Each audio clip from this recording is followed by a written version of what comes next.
What if I told you that a single country could bring the entire global economy to its knees? That behind the headlines of growth, trade, and investment, there's a quiet storm building in one place that might just trigger the next worldwide recession. And no, it's not the one you're probably thinking of. The global economy in 2025 is fragile. Inflation is cooling in some places, debt is mounting in others, and energy prices remain volatile. But history shows us that recessions rarely start everywhere at once. Instead, they often begin in a single country, before rippling outward, spreading panic and contagion through trade networks, financial markets, and geopolitics. The Great Depression, sparked by the US crash of 1929. The Asian financial crisis of 1997, born in Thailand, before spreading across Asia. The global financial crisis of 2008. It started with American subprime mortgages, but ended up hitting every corner of the planet. So today, we ask, which country could be the next domino? The one that tips the global system into chaos? To answer that, we need to look at the world's most fragile economies, those carrying the highest risks, and the countries most integrated into global trade and finance. Some argue that China is the obvious candidate. After all, China's property market is a ticking time bomb. Debt among developers like Evergrande has spiraled, leaving ghost cities and financial black holes. Exports have slowed, demographics are worsening, and youth unemployment has reached staggering levels. If China stumbles, its sheer size means supply chains around the world, from iPhones to electric cars, could face devastating shocks. A Chinese downturn wouldn't just be local, it would be global. But others point to Germany, the powerhouse of Europe, now showing signs of fatigue.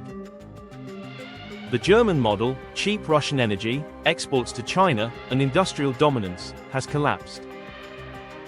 Factories are struggling, growth is stagnating, and political instability is rising. If Germany slips into prolonged recession, the entire Eurozone could be dragged down with it.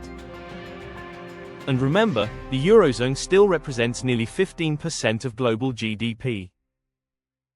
Then there's the United States. Ironically, the very country seen as the backbone of the world economy may also be its weakest link. With federal debt now above $34 trillion, rising interest payments, and political gridlock, investors are quietly asking, is the US dollar still safe?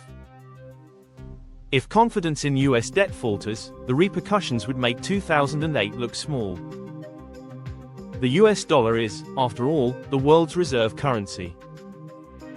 Any shock there means chaos everywhere else. Of course, we can't ignore emerging markets. Take Argentina, where inflation passed 250% and the peso is crumbling.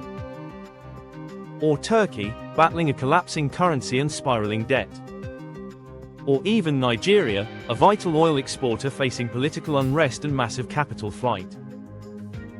These economies might seem distant, but remember, recessions spread through oil markets, commodity chains, and investor panic. A default in one emerging market can trigger sell-offs across dozens more. So which of these countries truly poses the greatest threat to global stability? The truth is, it's not just about who falls, it's about who's connected. The most dangerous country is the one big enough, or central enough, to spread its problems everywhere else. And this is why so many analysts are watching China. Not because it's guaranteed to collapse, but because it's too big to fail quietly.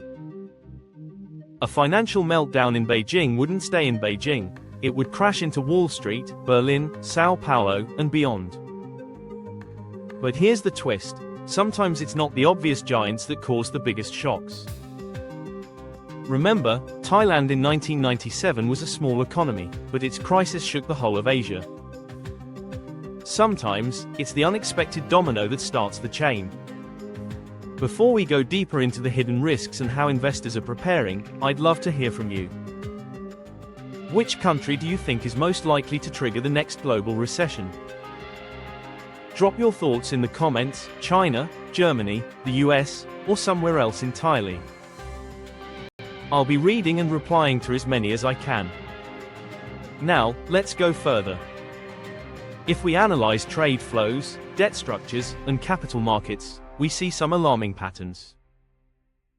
Global debt has hit record highs, over $300 trillion worldwide. Much of that debt is denominated in US dollars. That means if US interest rates remain high, countries from Africa to Asia will struggle to repay, creating default risks. The IMF already warns that dozens of nations are on the edge of crisis. Meanwhile, supply chains are dangerously exposed. Europe depends on imported energy. Asia depends on imported food and oil. Africa depends on foreign investment. Any shock in a single node of this global web could unravel the entire network. Investors are watching closely. Hedge funds, sovereign wealth funds, and central banks are already asking, where will the next spark come from? Is it China's property market, Germany's energy crisis, US fiscal instability, or an emerging market default? What makes this moment so dangerous is that these risks overlap. A Chinese slowdown could hit German exports. German weakness could destabilize the euro. A US debt crisis could drain capital from emerging markets.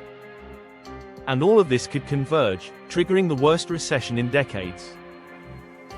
So, what should we take away? First, that global recessions are not random. They often start in a single, vulnerable country, before spreading outward.